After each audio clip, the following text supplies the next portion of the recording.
रामदेवको टिभीमा विभागको छापा, कागजपत्रहरू नियन्त्रणमा।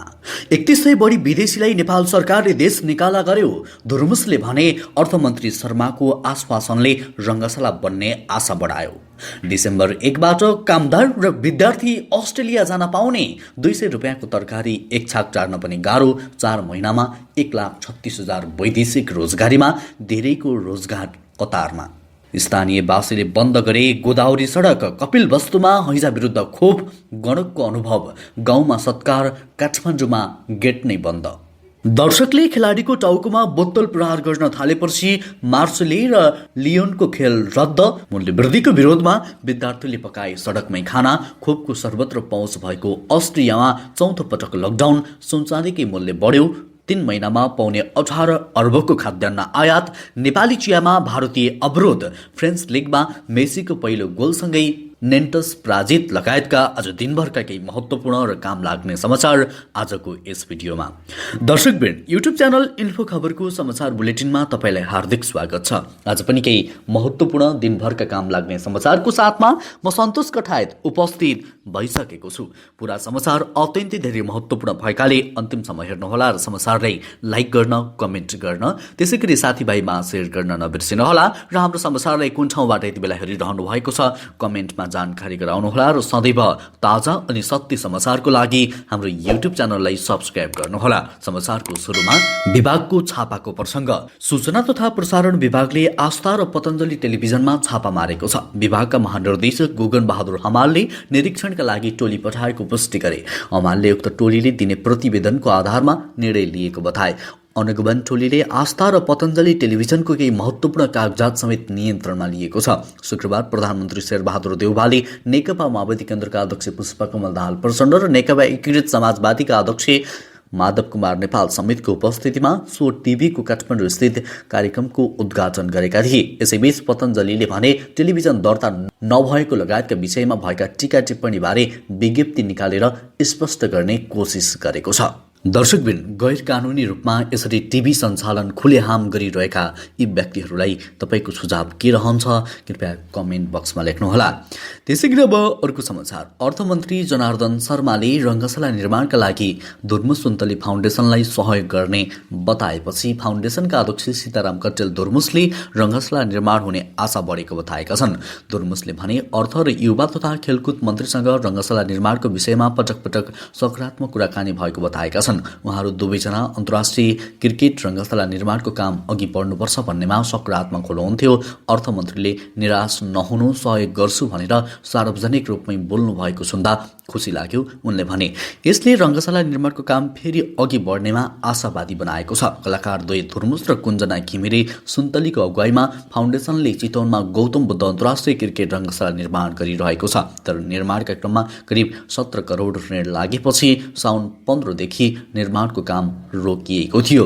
त्यसैगरी अब अर्को समाचार। पछिल्ला 8 वर्षमा सरकारले विभिन्न देशबाट नेपाल आई अवैध रूपले बसोबास गरिरहेका र गैर कानुनी गतिविधिमा संलग्न 3130 विदेशी नागरिकलाई निष्कासन गरेको छ। अध्यात्म विभागको तथ्याङ्क अनुसार यो अवधिमा 1513 चिनिया नागरिकलाई निष्कासन गरिएको हो। त्यसैगरी 214 अमेरिकी नागरिक नेपालबाट निकालिँदा 118 जना बङ्गलादेशी, 104 बेलायती र 74 पाकिस्तानी नागरिकलाई आफ्नो देश पठाइएको छ। त्यसैगरी 85 रसियाली, 52 इरानी, 47 क्यानाडाली, 46 जर्मनेली र 36 फ्रान्सेली नागरिक पनि नेपालबाट निष्कासित भएका छन्। विभिन्न अपराधमा संलग्न भएका, भिसाको म्याद गुज्रिसकेका र शङ्कास्पद राहदानी राखेका कारण उनीहरूलाई नेपालबाट निकालिएको अध्यागमन विभागले जनाएको छ।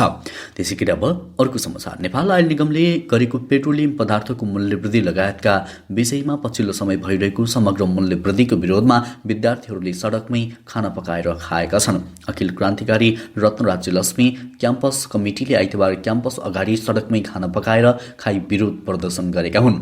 अखिल क्रान्तिकारी आरआर क्याम्पसकी उपाध्यक्ष सोनी भट्टराईले मूल्यवृद्धि रोक्नेतर्फ सरकारको ध्यान जाओस् भनेर फरक शैलीमा विरोध प्रदर्शन गरिएको बताइन्।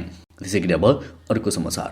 कोरोना विरुद्धको पूर्ण खोप लगाइसकेकाहरूले यात्रा छुटको लागि आवेदन नदिई डिसेम्बर 1 तारिकदेखि अस्ट्रेलिया प्रवेश गर्न पाउने भएका छन्। यस निर्णयसँगै पर्यटकहरू दक्षिण आप्रवासी अस्ट्रेलियाबाट बाहिर रहेका विद्यार्थीहरूका लागि उडानका लागि ढोका खुलेको अस्ट्रेलियाली सञ्चार माध्यमले जनाएका छन्। सोमबार अस्ट्रेलियाली प्रधानमन्त्री स्कट मेरिसनले दुवै डोज खोप लगाएका जापानी र कोरियाली नागरिकहरूले पनि क्वारेन्टिन बिना नै सोही मितिबाट अस्ट्रेलिया भ्रमण गर्न सक्ने घोषणा गरेका छन्। 28 खालका भिसाको पूर्ण सूची अस्ट्रेलियाली गृह मन्त्रालयको वेबसाइटमा राखिएको जनाइएको छ। अस्ट्रेलिया जान खोज्ने हरेकले पूर्ण खोप लगाएको हुनुपर्ने र अस्ट्रेलिया प्रस्थान गरेको 3 दिनभित्रमा PCR को नेगेटिभ रिपोर्ट पेश गर्नुपर्ने नाइस न्युजले जनाएको छ। त्यसैगरी अब अर्को समाचार। प्रमुख चाडपर्व सकिँदा समेत उपत्यकामा हरियो तरकारीको भाउ घटेको छैन। तीजदेखि नै महँगिएको तरकारीको भाउ अहिलेसम्म नघटेका कारण उपभोक्ता मारमा परेका छन्। ताजा तरकारीको माग अनुसार आपूर्ति नहुँदा तरकारीको भाउ बढेको जनाइएको छ। गोलबेडाको भाउ आइतबार थोकमै प्रति केजी 100 देखि 120 रुपियाँसम्म पुगेको छ। गोलबेडा मात्र होइन, अन्य ताजा तरकारीको भाउ 100 भन्दा माथि छ।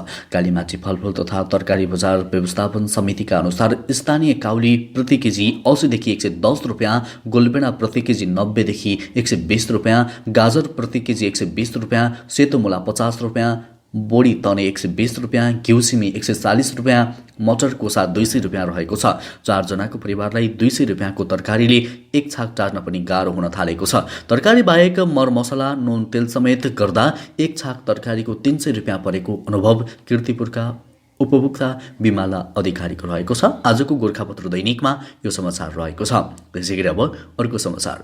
1.5 महिना अघि छाडपखला फैलिएको यसुधरा गाउँपालिकामा आइतबार हैजा विरुद्धको खोप दिन सुरु गरिएको छ। बैदौली स्वास्थ्य चौकीमा आयोजित कार्यक्रममा पहिलो खोप गाउँपालिका अध्यक्ष गिर्जेश पाण्डेलाई खुवाइएको थियो। त्यसपछि गाउँपालिकाका 8 वटा अध्यक्षलाई खोप दिइएको थियो। गाउँपालिकाका 37,700 जनालाई हैजा विरुद्धको ओरल कोलेरा खोप दिन थालिएको हो। यो खोप थोपाका रूपमा खुवाइन्छ। 8 वटा वडामा 25 वटा भन्दा बढी केन्द्र स्थापना गरिएको छ।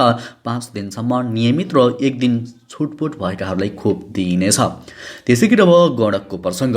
राष्ट्रिय जनगणनाका लागि घर घरमा पुगेका गणकलाई सुविधा सम्पन्न भनिएकै काठमाडौँ सहरमा तथ्याङ्क सङ्कलन गर्न सकस भएको छ। काठमाडौँ उपत्यकाका 3 जिल्ला काठमाडौँ, भक्तपुर र ललितपुरका केही बासिन्दाले तथ्याङ्क सङ्कलनमा सहयोग नगरेको गणकहरूको गुनासो रहेको छ। काठमाडौँको उपत्यकाको लागि जनगणनाका लागि अहिले झण्डै 4000 गणक खटिएका छन्। उनीहरूमध्ये केहीले उपत्यकामा तथ्याङ्क सङ्कलन गर्न नै समस्या भएको बताएका छन्। गणनाका लागि घर घरमा पुगेका गणकलाई गेट नखोलिदिने, पाडामा बसेकाहरूको विवरण दिन नमान्ने तथा घरको मुख्य मान्छे बाहेक अरू नबोल्ने गरेका जस्ता गुनासो आएका केन्द्रीय तथ्याङ्क विभागले जनाएको छ। गाउँ गाउँमा खटिएका गणकहरूको अनुभव भने सहरको भन्दा ठ्याक्कै उल्टो रहेको छ। गणकहरूले गाउँ गाउँमा स्वच्छ वातावरणसँगै गाउँका नागरिकहरूको सम्मान र सत्कार पाएको अनुभव सुनाएको विभागका उपमहानिर्देशक हेमराज रेग्मीले बताउनुभयो। त्यसैगरी अब अर्को समाचार। युरोपेली मुलुक अस्ट्रियामा चौथो पटक लकडाउन भएको छ। कोभिड सङ्क्रमणमा तीव्र वृद्धि भएसँगै सरकारले फेरि लकडाउन घोषणा गरेको हो। कोभिड खोपको पहुँच भए पनि अस्ट्रियाका धेरै नागरिकले खोप लगाएका छैनन्। पछिल्लो लकडाउन पहिला जस्तै हुनेछ। बढी भिडभाड हुने जस्तै रेस्टुराँ, क्याफे, खेल मैदान, म्युजियम, नाट्यशाला, सैलुन कम्तीमा 20 दिन खुल्ने छैनन्। पर्यटकको किनमेलको प्रमुख केन्द्र क्रिसमस बजार पनि बन्द हुनेछन्। त्यस्तै सम्पूर्ण होटेलहरू पनि बन्द हुनेछन्। सरकारले लकडाउन घोषणा गरेसँगै हजारौं प्रदर्शनकारीले राजधानी भियनामा विरोधमा उत्रिरहेका छन्। लकडाउनमा उल्लङ्घन गर्नेलाई कडा कारबाही गर्ने सरकारले जनाएको छ। अविश्वासका कारण अझै पनि अस्ट्रियाको ठूलो जनसङ्ख्याले खोप लगाएको छैन। त्यसैगरी अब अर्को समाचार। दार्जिलिङको चिया बजारलाई मार परेको भन्दै भारतले नेपाली चिया आयातमा रोक लगाउने तयारी गरेको छ। टी बोर्ड अफ इन्डियाले नेपाली चियाको आयात रोक्न माग गर्दै भारतको वाणिज्य तथा उद्योग मन्त्रालयसँग माग समेत गरेको छ। टी बोर्ड अफ इन्डियाले नेपाली चियाको आयात रोक्न माग गर्दै भारतको वाणिज्य तथा उद्योग मन्त्रालयमा पेश गरेको ज्ञापन पत्र चियाको आयात रोक्न माग गर्दै भारतको वाणिज्य तथा उद्योग मन्त्रालयमा पेश गरेको ज्ञापन पत्र नेपाली चियालाई प्रतिबद्ध लगाउन सरकारले भारतले आयातकर्तामाथि विभिन्न अंकुश लगाउन थालेको नेपाल चिया उत्पादक संघका अध्यक्ष सुरेश मित्तलले जानकारी दिनुभयो। भारतका लागि नेपाली चिया टाउको दुखाइ बन्दै गएको उहाँको भनाइ छ। आयातमा रेस्ट्रिक्सन लगाइहालेको छैन, तर दुःख दिन भने सुरु गरेको छ। चिप बोर्ड अफ इन्डियाले नेपाली चियाको आयात नरोकी लाइसेन्स रद्द गर्नेसम्मको धम्की दिन थालेको भारतका एक आयातकर्ताले बताएका छन्। त्यसै गरी अब अर्को समाचार। हदिसिद्धि टौखेल सडक कालोपत्री नगरेको भन्दै स्थानीयवासी सडक नै बन्द गरेर प्रदर्शनमा उत्रिएका छन्। ललितपुर ठैब बाडे गाउँका कृष्ण मुकुन्द महर्जनका अनुसार बाडे गाउँ सिभिल चोक ठैबमा ठोरी, ड्रम, साइकल र ढुङ्गा लगायतका सामान राखेर सोमबार बिहानदेखि बाटो बन्द गरिएको छ। लामो समयदेखि ठेकेदारले सडक कालोपत्री गर्ने भने पनि कामै नगरेपछि सडक बन्द गरेर आन्दोलन गर्नु परेको महर्जनले बताए। लामो समयसम्म सडकमा ग्राभेल राखेर छाडेपछि सडक खाल्दै खाल्दामा परिणत भएको छ। उनका अनुसार स्थानीयलाई बाडे गाउँस्थित प्रहरी वृत्तबाट वार्ताका लागि बोलाइएको छ। स्थानीयवासी सल्लाह गरेर वार्तामा जाने तयारी भइरहेको पनि बताइएको छ। त्यसै गरी अब सुनचाँदीको प्रसङ्ग। सोमबार नेपाली बजारमा सुनचाँदी दुवैको मूल्य वृद्धि भएको छ। नेपाल सुनचाँदी व्यवसायी महासङ्घका अनुसार एक दिन सुनतोलामा 200 रुपियाँले र चाँदी 10 रुपियाँले वृद्धि भएको हो। बढेको मूल्य अनुसार आज छापावाला सुन प्रतितोला 93,900 रुपियाँमा र चाँदी 1,270 रुपियाँमा कारोबार भइरहेको छ। गत आइतबार सुन प्रतितोला 93,700 रुपियाँ र चाँदी 1,260 रुपियाँमा कारोबार भइरहेको थियो। त्यस्तै आज यता तेजाबी सुनको मूल्य समेत 200 रुपियाँले नै बढ्दै प्रतितोला 93,400 रुपियाँमा कारोबार भइरहेको महासङ्घले जनाएको छ। त्यसै गरी अब वैदेशिक रोजगारीको प्रसङ्ग। चालु आर्थिक वर्ष 2078-79मा पहिलो 4 महिनामा श्रम स्वीकृति लिएर वैदेशिक रोजगारीमा जानेको सङ्ख्या 1,36,000 पुगेको छ। वैदेशिक रोजगार विभागका अनुसार कार्तिकमा करिब 55,000, असोजमा 40 गरी 95,000, साउन र भदौमा 41,841 जनाले पहिलो पटक श्रम स्वीकृति लिएका छन् भने बाँकीले पुनः श्रम स्वीकृति लिएको विभागले जनाएको छ।